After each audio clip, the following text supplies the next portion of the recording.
Nous avons terminé les béatitudes dans le corps de Jésus, les bras et la tête. La tête était la béatitude 5 et 6.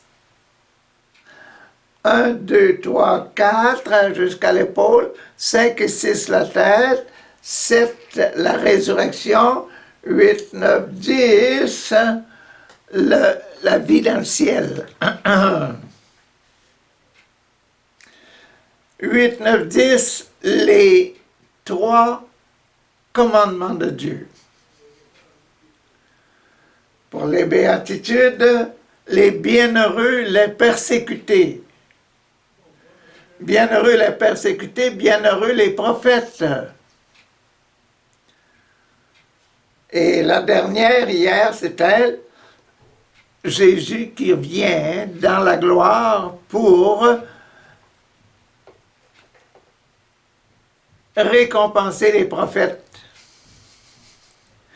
Et dans la dernière, hier, Saint Pierre était là.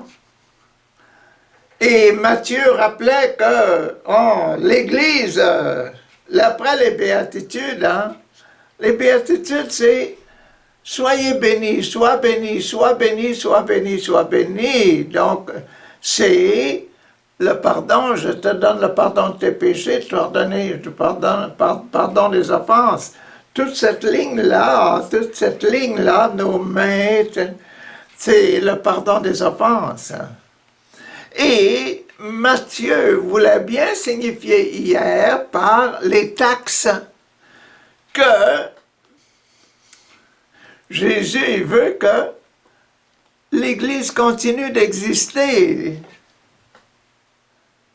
Et bon, c'est la fidélité de Jésus au programme de bienheureux, bienheureux, vos péchés sont pardonnés, vos péchés sont pardonnés, vos péchés sont pardonnés.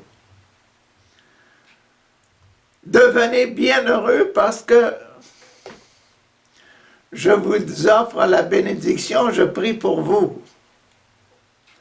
Et c'était notre Jésus, donc hier nous avons vu ici. Aujourd'hui, avec le chapitre 18, nous entrons dans le cœur. Et notre tableau nous fait rentrer dans le cœur. Donc d'ici, nous allons passer dans ce petit morceau-là. Mais le petit morceau, en entrant ici, là, nous n'avons pas mis les groupes. Là, les groupes, nous les avons mis seulement ici, en mettant chacune des béatitudes, nous avons mis l'épaisseur des bras, nous avons mis les bras de Jésus, nous avons mis le corps de Jésus. La tête est là, mais le cœur, là, il n'est pas là encore. Donc ça ici, ça doit remplacer le cœur. Voyez-vous? Et ici, voyez-vous, j'ai mis une petite différence là. Vous la voyez, la petite différence? Au numéro 6. 1, 2, 3, 4, 5, c'est la partie qui est là. 1, 2, 3, 4, 5. Le 6 et le 7, on les avait mis ici. Donc le 6 et le 7, sont ces deux-là. Le 6 et le 7. Le 6 et le 7 en dessous. Donc, un passage va être à partir du haut, un autre passage, un autre passage, un autre passage, et jusqu'au 6, 7. Ça, c'est le groupe. C'est le groupe qui forme la croix centrale. On a fait une ouverture seulement pour faire passer les béatitudes qui sont dans le programme. Donc, aujourd'hui, on met l'épaisseur, on met ici l'épaisseur du corps de Jésus, là.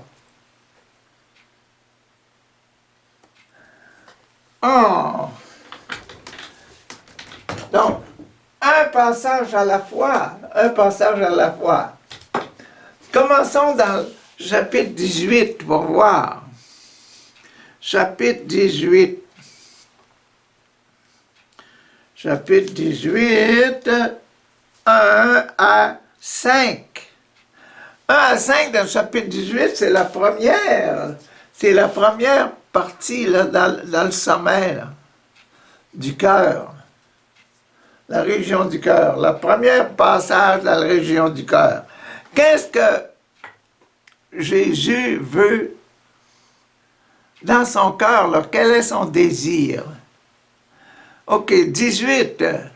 À ce moment, les disciples s'approchèrent de Jésus et lui demandèrent qui est le plus grand dans le royaume des cieux. Vous voyez, le désir de Jésus dans son cœur, c'est quoi? S'il est venu sur terre, il est venu parce qu'il avait ça dans le cœur.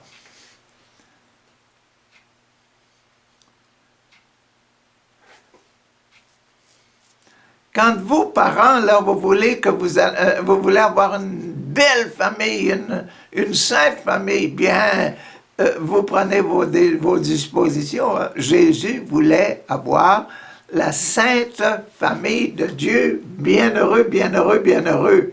Et c'est là qu'on rentre là, dans le cœur. Au chapitre 18, on rentre dans cette disposition du cœur de Jésus. Quelle est la disposition du cœur de Jésus? Quelle est l'intention du cœur de Jésus? À ce moment-là, les disciples s'approchèrent de Jésus et lui demandèrent « Qui est le plus grand dans le royaume des cieux? » Jésus appela un enfant. Jésus appela un enfant, le plaça devant eux et dit « Je vous le déclare, c'est la vérité, si vous ne changez pas pour devenir comme des enfants de mon Père, comme des enfants de Dieu, le baptême, voyez-vous? Ah, dans le cœur de Jésus, le baptême est important. Devenir des enfants de Dieu. Si vous je vous le déclare, c'est la vérité, si vous ne changez pas pour devenir comme des enfants, vous n'entrerez pas dans le royaume des cieux. Le plus grand dans le royaume des cieux, celui qui s'abaisse. Si nous voulons devenir enfants de Dieu, nous devons nous abaisser, celui qui s'abaisse. Celui qui s'appelle et devient comme cet enfant, pur. Et l'homme qui reçoit un enfant, vous, papa et maman, qui recevez votre bébé. Ah, l'homme qui reçoit un enfant comme celui-là, comme celui-ci, à cause de moi, parce que vous voulez l'avoir saint, il me reçoit moi-même.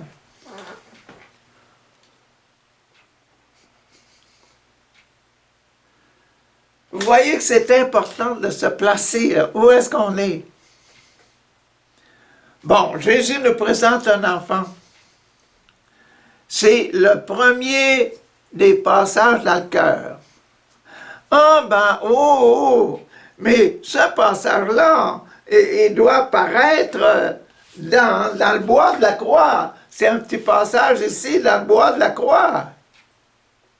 Passage numéro 2. Hein? C'est le passage numéro 2 dans le deuxième, là. Passage numéro 2. Bon, allons voir dans le... qu'est-ce qu'on avait dit pour ça, là? On avait dit pour ça,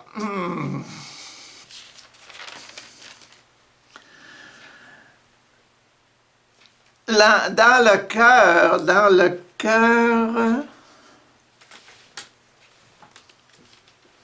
ok, dans le cœur, dans le bois, là, la section du cœur, la section numéro 2, le premier passage, c'était quoi? La prédication de Jean-Baptiste. Jean-Baptiste qui est en train de donner le baptême et qu'il voit les Juifs venir là, hein? Et il y en a qui étaient pleins de péchés. Il leur disait à ces pharisiens-là, ces pharisiens, ces sadducéens, race de vipères, vous voulez recevoir le baptême? Changez vos cœurs. Venez, rentrez dans l'eau, je vais vous baptiser, mais le baptême que je vous donne, c'est pour changer vos cœurs. Il y en a un qui vient, là, le Jésus que nous sommes en train de... nous sommes en train d'étudier, là. Lui, le Jésus, il va venir, mais il va venir pas avec de l'eau, pas seulement avec de l'eau, il va venir avec l'eau et avec l'Esprit Saint.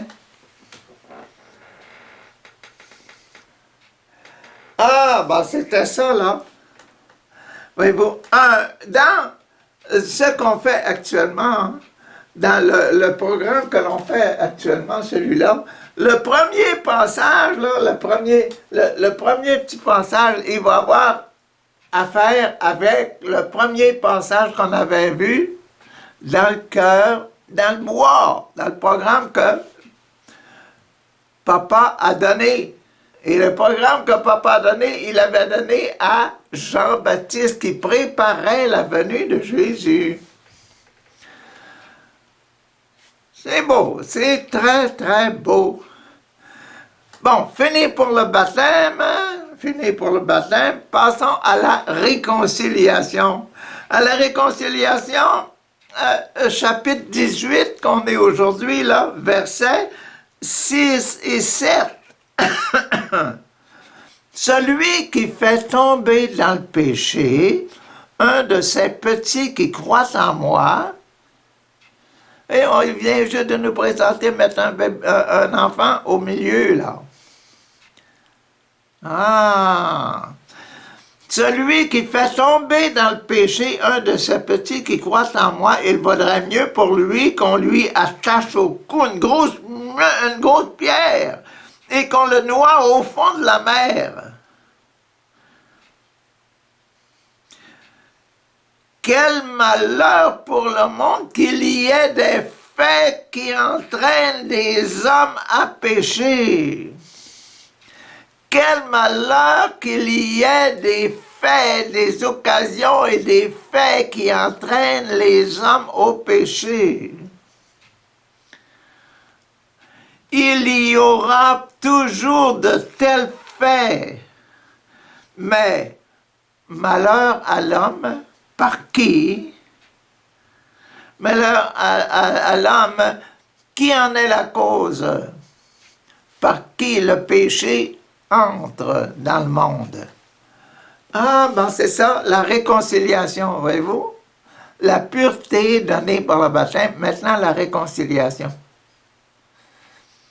Si jamais on fait un péché, on a besoin d'être pardonné pour redevenir pur. On doit accepter que la pureté originelle, c'est ça qui est important, avoir le cœur pur. Que dit dans le bois de la croix, au petit passage numéro 2, dans le bois de la croix, ici en arrière, là, hein? Dans le bois de la croix, qu'est-ce qu'il y avait là? Bon, ce qu'il y avait là, c'est le baptême de Jésus.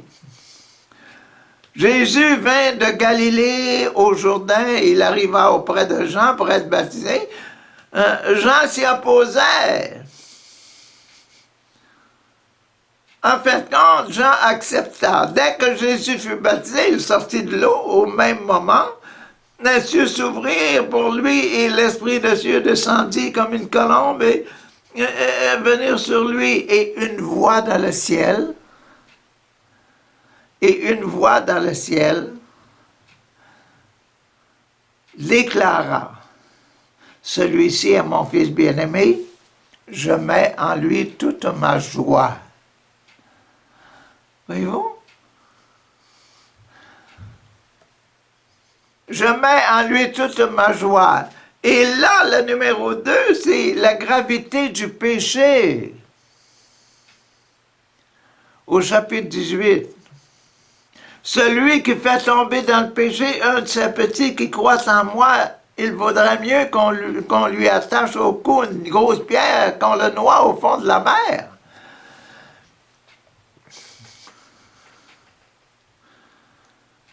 Et vous, Jésus, le baptême de Jésus, là, qui est annoncé dans le bois, voilà, ici, là, le baptême, il y a péché, arrive, mais malheur à celui qui amène le péché, qui cause le péché. 3, au chapitre 18, on est dans notre chapitre 18, là, aujourd'hui, là. Bon, 3, c'est là, le sacrement de confirmation, je me confirme. Si c'est à cause de ta main, je me confirme. Hein? Un prophète doit se confirmer. Je suis un prophète, je suis purifié, là. Je me confirme.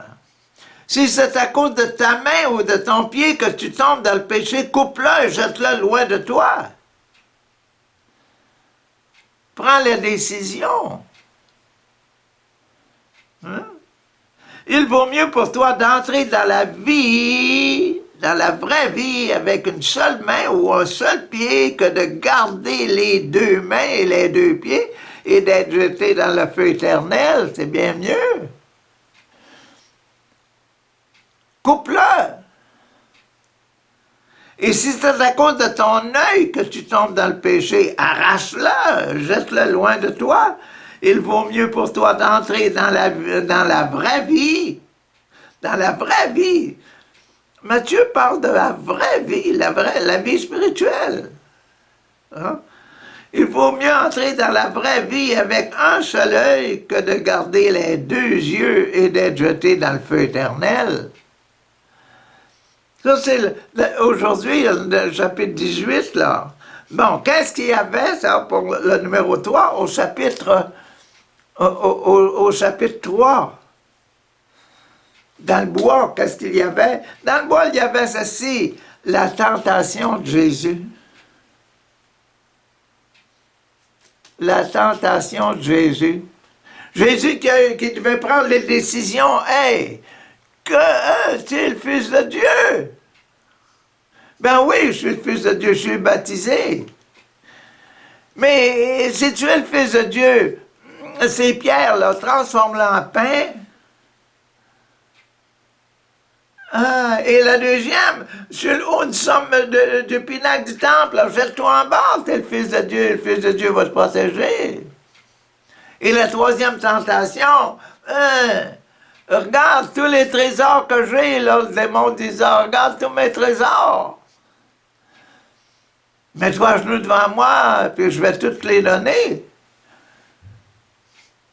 Et Jésus, la tentation, dit, dehors, Satan. Voyez-vous, quand le chapitre 18 puis le chapitre 3, c'est la même idée, c'est le même fond. Absolument le même fond. Et c'est encore là, là-bas dans le numéro 3, là, dans le bois de quoi, Jésus disait, je me confirme, dehors, c'est pas ça que je veux. Je veux avoir la pureté de mon cœur, la pureté des cœurs. Voyez-vous, le choix. Et là, c'est la même chose. OK, on passe au numéro 4 maintenant. Ah, numéro 4. Gardez-vous de mépriser l'un de ces petits. Hein, les petits là, les enfants. Les enfants de Dieu. Les enfants de Dieu. Nous sommes les enfants de Dieu si nous avons le cœur pur. Dieu nous veut comme ses enfants. Dieu nous aime. Il aime tout le monde, là. Tout le monde. Qui que vous êtes, comme que vous m'écoutez, là, Dieu vous aime. Il y a seulement vous à changer et dire, oui, j'accepte papa. J'accepte mon papa. Gardez-vous de mépriser C'est Jésus qui parle. Gardez-vous de mépriser l'un de ces gens-là. Je vous l'affirme, en effet, leurs anges dans les cieux se tiennent continuellement en présence de mon Père qui est dans les cieux. Chacun de vous, vous avez un ange dans le ciel qui vous est assigné pour vous protéger, pour vous indiquer, pour vous souffler à l'oreille. Fais pas ci, fais ça, là. Ça c'est bien, vas-y. Car le Fils de l'homme est venu sauver. Le Fils de l'homme est venu sauver ce qui était perdu. Qu'en pensez-vous? Si un homme possède 100 moutons, c'est aujourd'hui ça là, si un homme possède 100 moutons et que l'un d'eux se perd, ne va-t-il pas laisser les 99 autres sur la colline là pour courir à la recherche de celui qui s'est perdu? Ah, tiens, ça vous donne des idées.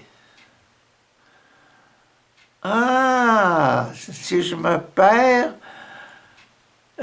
papa, il voudrait m'avoir proche, il voudrait me retrouver, hein? Me retrouver. S'il le trouve, je vous affirme qu'il ressent plus de joie pour ce petit mouton que pour les 99 autres qui ne se sont pas perdus. De même, votre Père qui est dans les cieux ne veut qu'un seul de ses petits ne se perde. Il ne veut pas que quelqu'un se perde.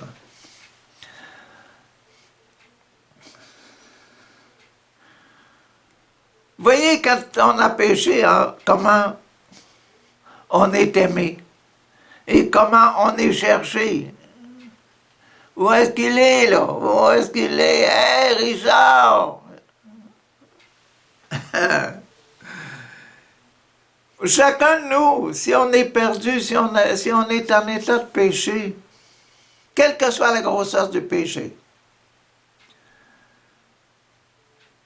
Dieu cherche toujours. Dieu veut toujours nous avoir proches. Dieu veut toujours que nous sommes prêts à sauter dans ses bras.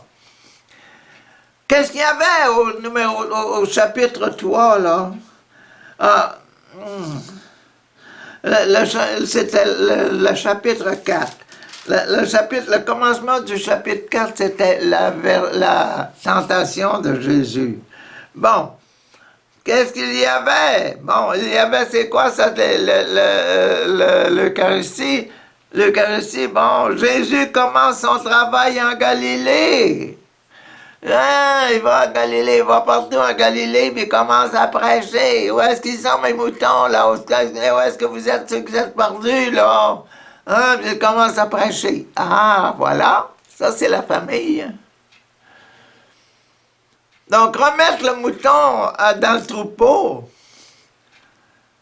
avec la joie de toute la famille, ben, hein? Revenir en famille, l'Eucharistie, vivre avec le bon berger en famille. C'est la même chose là, hein? Où est-ce qu'ils sont là, ceux qui sont perdus? Ah, Jésus! Au chapitre 4, exactement la même chose. Il cherche les brebis perdues. Il cherche les brebis perdues. Où est-ce qu'ils sont ceux qui sont dans l'ombre de la mort? Ah, voilà. On va rentrer dans le numéro 5. Dans le numéro 5 aujourd'hui, quand un frère pêche,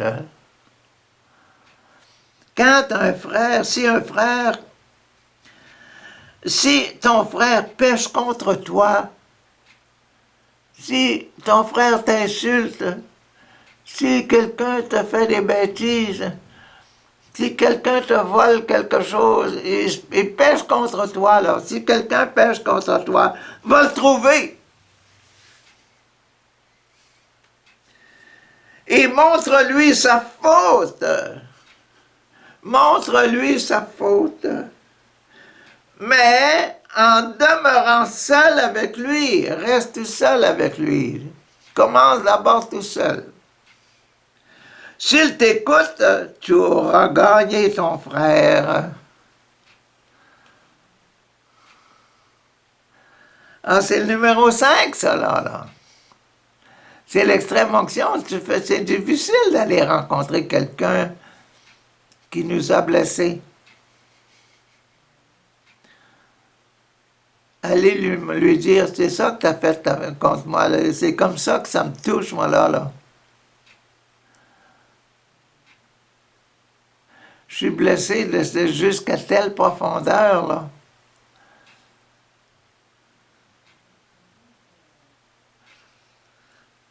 Mais s'il refuse de t'écouter, prends une ou deux autres personnes avec toi, afin que toute l'accusation soit appuyée par le témoignage de 2 ou 3 témoins, comme le dit l'Écriture.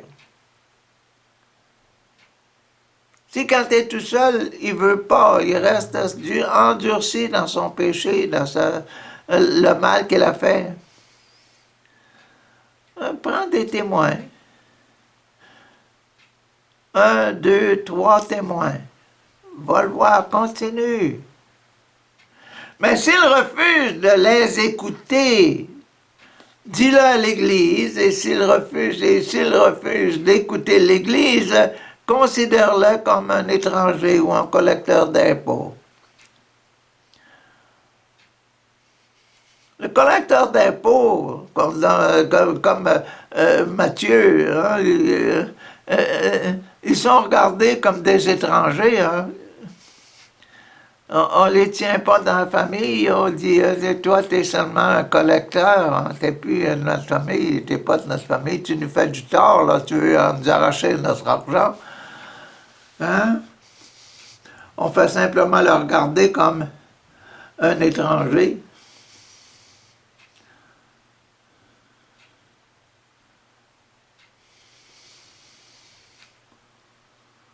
C'est comme un chien dans un groupe à l'extérieur. Là. Le chien, il ne s'attache pas à tout le monde. Non, il va... Et puis, il va suivre son maître, il va reconnaître son maître. Il va chercher son maître.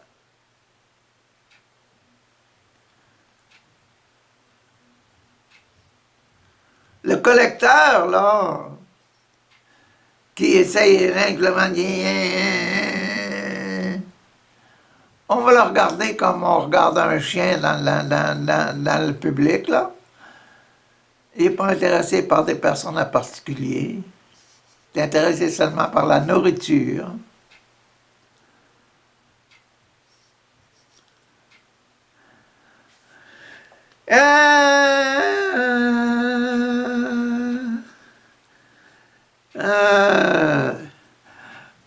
S'il refuse de t'écouter, dis-le à l'Église, refuse d'écouter l'Église, considère-le comme un étranger ou un collecteur d'impôts. Bon, qu'est-ce qu'on disait dans le numéro 4, là, dans le chapitre 4, ce sujet-là?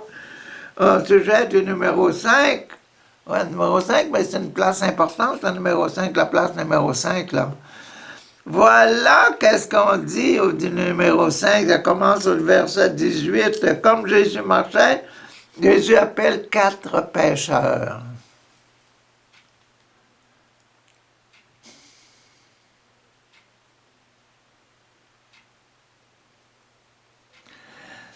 Il appelle 4 pécheurs, mais pour sauver, hein? Il voit que le travail est très, très grand. Pour sauver à cause du péché. Jésus allait dans toute la Galilée, il enseignait dans la synagogue de la région, proclamait la bonne nouvelle du royaume et guérissait les gens de toutes leurs maladies, de toutes leurs infirmités.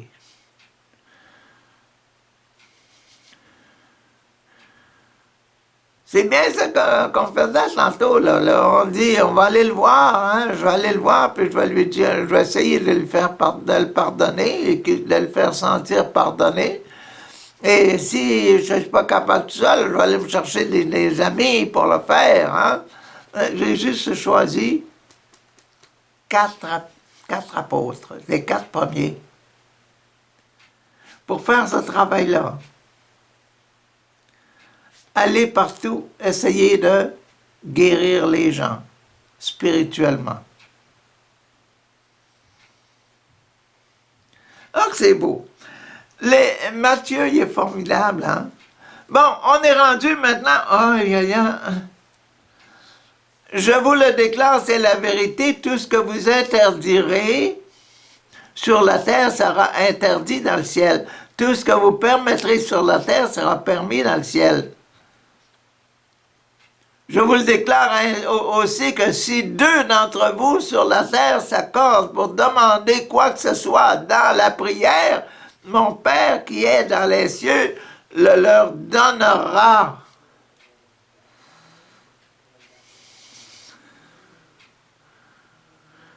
Car là où deux ou trois s'assemblent à mon nom, je suis au milieu d'eux. C'est bien ça, là. Je ne suis pas capable de réconcilier mon frère. Allons chercher les gens, allons chercher les gens. Et là, ben, je vous le déclare, c'est la vérité.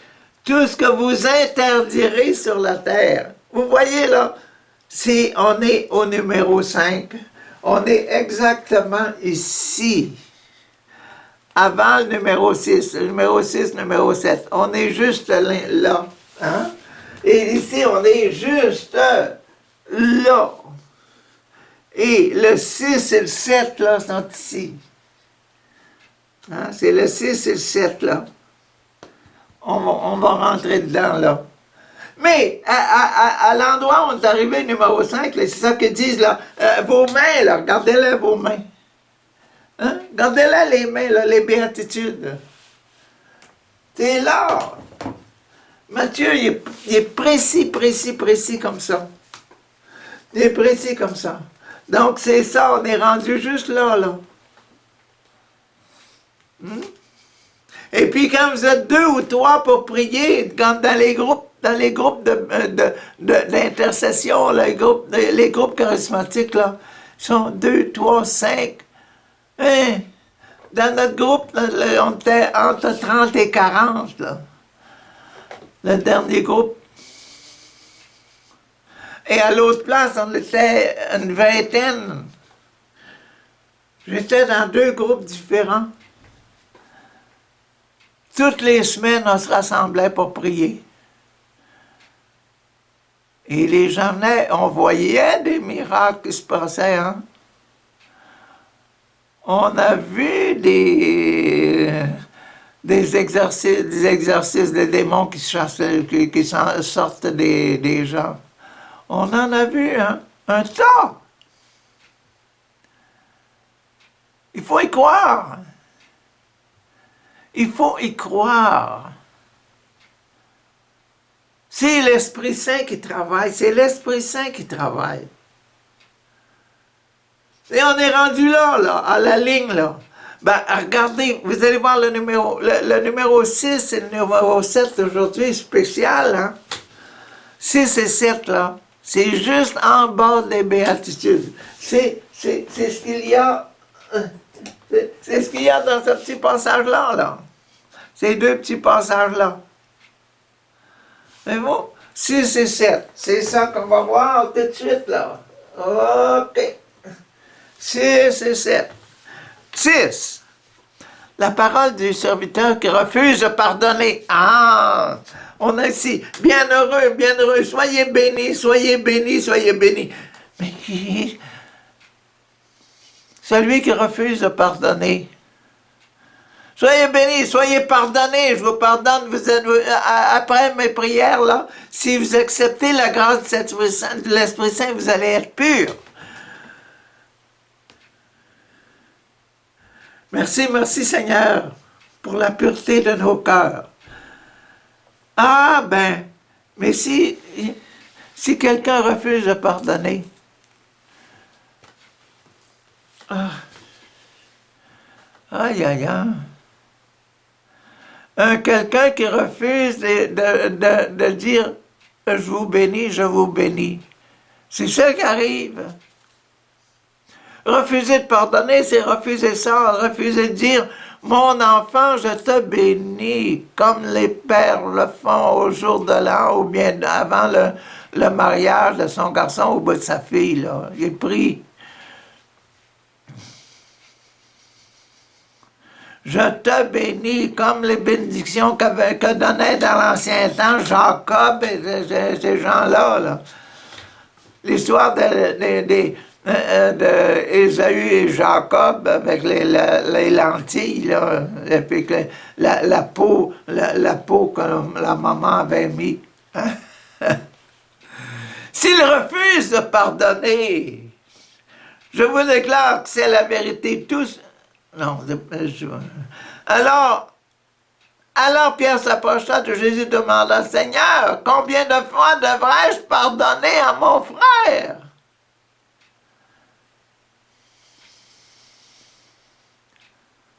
Dans le chapitre 18, là. Seigneur, combien de fois devais-je pardonner à mon frère?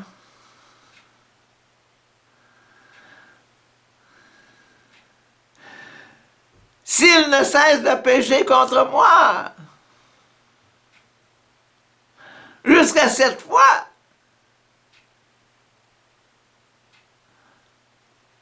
Non, lui répondit Jésus. Je ne dis pas jusqu'à 7 fois, mais jusqu'à 70 fois 7 fois.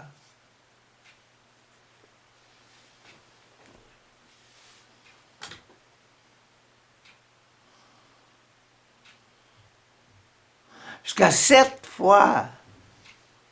7 fois. C'est quoi le numéro 7? Le mariage? Le mariage, vous êtes mariés, là. Combien de fois vous allez dire « Je te pardonne, mon enfant, je te pardonne, ma fille, je te pardonne, ma fille, là. » Hein? Combien de fois vous le dites pendant quand vous êtes mariés à vos enfants? Combien de fois vous acceptez que vous pardonnez à vos enfants? Aïe, aïe, aïe. Un tas! Mettez-en! Pas juste 7 fois, non! Même plus que 7 fois par jour, des fois.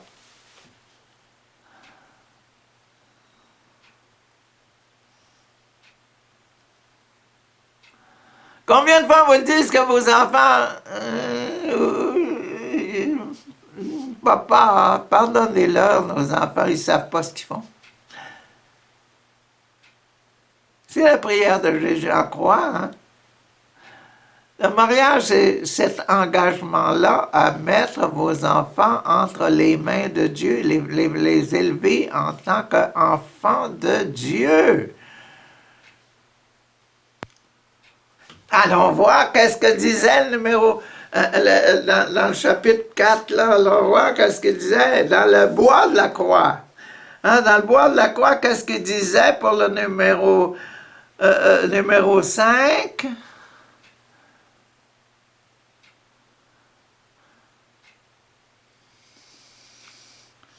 C'est le numéro 6, hein? C'est quoi?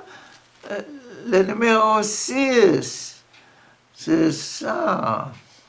C'est le numéro 6. Bon, le numéro 5, on va être obligé de sauter par-dessus les béatitudes. Donc, on va être obligé d'aller à la fin des béatitudes puis voir ce qu'il y a à la fin des béatitudes, là.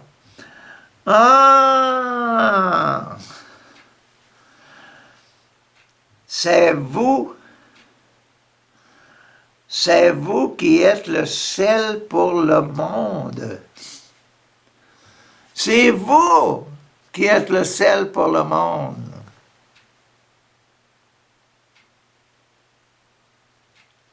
Si le sel perd son goût, comment pourrait-on le rendre nouveau salé?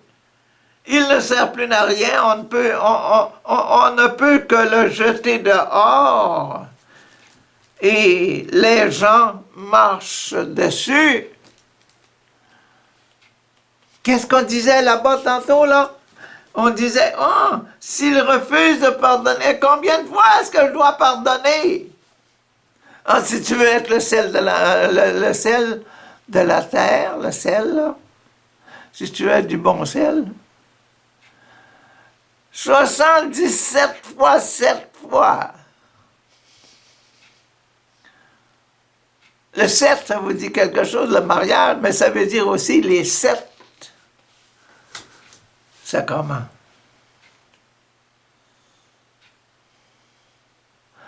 Tout l'amour possible et la fidélité à l'engagement que vous avez pris.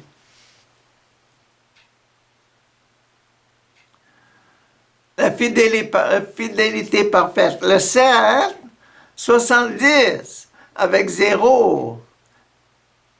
La fidélité, je t'aime de tout mon cœur, de toute mon âme, de tout mon esprit, de toutes mes forces, et j'aime Dieu. J'aime mon prochain comme moi-même pour l'amour de Dieu. Le 7, le 0, le grand commandement de l'amour. 7 fois! Tous les sacrements doivent y passer. Ça, c'est le sel, le vrai sel. Mais si vous perdez votre saveur, votre sel, comment est-ce qu'on va faire pour... Il y a seulement un miracle du bon Dieu pour nous redonner le sel. Une grosse récollection, une grosse retraite, puis le pardon des péchés, une confession. Une extrême onction, recevoir le corps de Jésus, le corps et le sang de Jésus, la présence de Dieu en vous. C'est ça qui va vous saler à nouveau. Vous redonnez votre goût de sel. Ah, bon. OK, le numéro 7 maintenant, le dernier d'aujourd'hui, le dernier dans le cœur. Qu'est-ce que Jésus veut comme cœur? Qu'est-ce qu'il a dans le cœur? Il veut que nous soyons le sel, mais aujourd'hui, là, voici. C'est pourquoi, pardon. C'est pourquoi, voici à quoi ressemble le royaume des cieux. Un roi décida de régler ses comptes avec ses serviteurs. OK. Un roi et ses serviteurs. Il venait de se mettre à compter pour vérifier les comptes. Quand on lui en amena un qui lui devait des millions de francs. Gros péché mortel. Il mérite la mort. Celui-là. Cet homme n'avait pas de quoi rendre cet argent ailleurs. On a dit quelques jours. Qu'est-ce qu'un homme peut bien donner en échange de ses péchés, sa vie? Il ne peut rien donner. Cet homme n'avait pas de quoi rendre cet argent. Son maître ordonna alors de le vendre comme esclave. Et de vendre aussi sa femme, ses enfants et tout ce qu'il possédait, afin de rembourser son péché mortel, sa dette.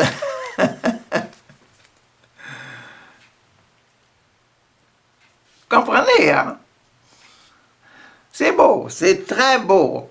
Le serviteur tomba à genoux. Ah, voilà. C'est ça, c'est ce que je vous disais. Il y a seulement Dieu qui peut faire le miracle. Nous redonner notre sel. Ah, c'est là, le sel. Redonner le sel. Le serviteur sortit... le serviteur tomba à genoux devant son maître pour le supplier. « Prends patience avec moi », lui dit-il, « et je te payerai tout. » L'intention, notre bonne intention, quand on va confesser pour un péché mortel, notre bonne intention. Le maître en eut pitié, puis il remit sa dette et le laissa partir. Lui remit sa dette, lui remit sa dette. Ah, t'en as plus de dette, là. C'est effacé, ça, c'est enlevé, ça. Tu peux t'en aller, t'es libre, t'as le cœur pur. Merci pour ta confession, là. Si tu t'arrives encore, reviens encore. C'est ça qui est dans notre Église, c'est ça qu'on rencontre dans notre Église pour les péchés graves. Le serviteur sortit et rencontra un de ses compagnons de service qui lui devait 100 de francs.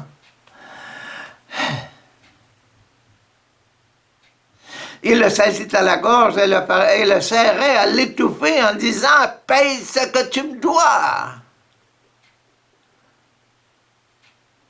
Son compagnon tomba à ses pieds, le suppliant ces mots.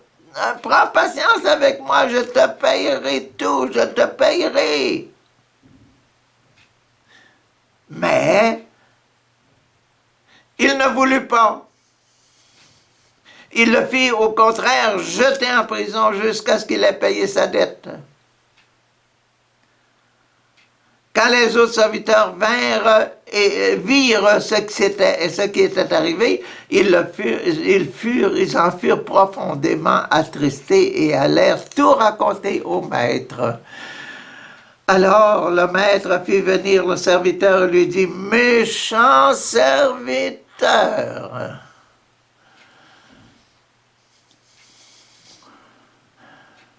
Méchant serviteur, je t'ai remis toute ta dette parce que tu m'as supplié de le faire. J'ai purifié ton sel, je t'ai donné encore ta saveur que tu avais avant, là.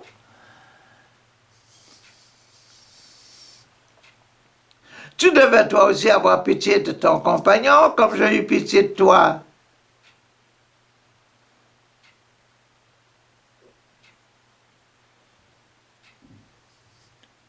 Maintenant, ta saveur, tu l'as perdue. Je reprends mes droits sur toi. Le maître était très en colère et il envoya le serviteur en prison pour y être puni jusqu'à ce qu'il ait payé sa dette. Mais ce serviteur-là, il n'a pas fait un nouveau péché contre son maître, il n'a pas volé son maître, il a simplement serré la gorge un peu trop forte pour celui qui lui devait quelque chose. Mais c'est une nouvelle faute. C'est une nouvelle faute, un manque d'amour. Comme Jésus, comme le Père nous aime. Et c'est déjà grave parce que c'est une habitude, alors que tu as pris, toi, là. Retourne en prison. Et Jésus ajouta, c'est ainsi que mon Père du ciel, qui est au ciel, vous traitera si chacun de vous ne pardonne pas à son frère de tout son cœur.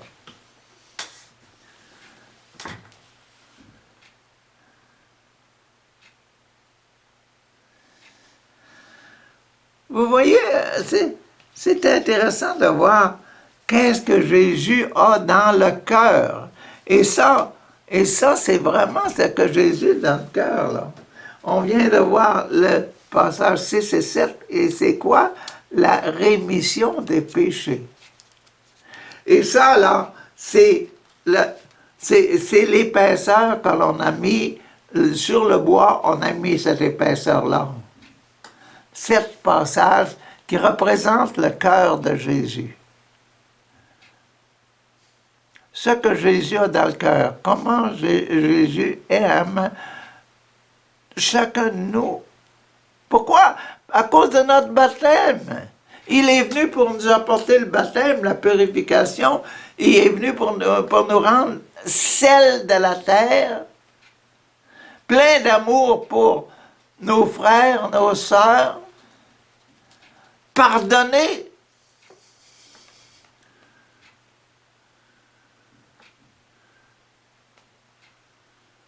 avoir le cœur très, très, très, très grand. 77 fois, 70 fois, 7 fois.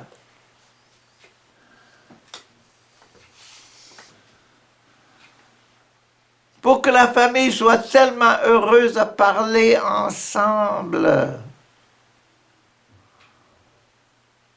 Pour que la famille vive l'amour parfait, l'amour de Dieu notre Père. Ah, ya. Donc, on a vu là, on a vu les passages qui étaient dans le Fils, le cœur, là. Demain, on est supposé de rentrer dans, je crois, au Saint-Esprit. Ah, le sacrement de confirmation. Abba, je suis un baptisé, je suis un cœur pur.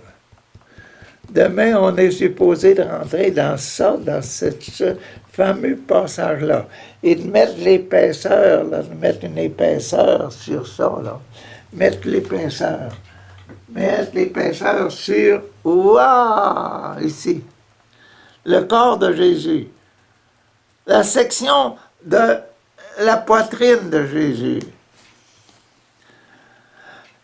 les poumons de Jésus, ok? Demain, ce sera ça, là. Les poumons de Jésus. Qu'est-ce qu'il y a dans les poumons de Jésus demain? Et puis, on va voir ça, ça va correspondre exactement à ce qu'il y avait dans le bois de la croix.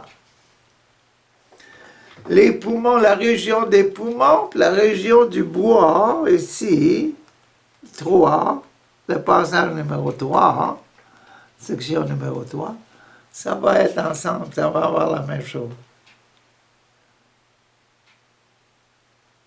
Si on est dans le chapitre 6, on va être dans le chapitre 6, et ici on va être dans le chapitre 19. Ah, demain, le chapitre 19. Bonne journée.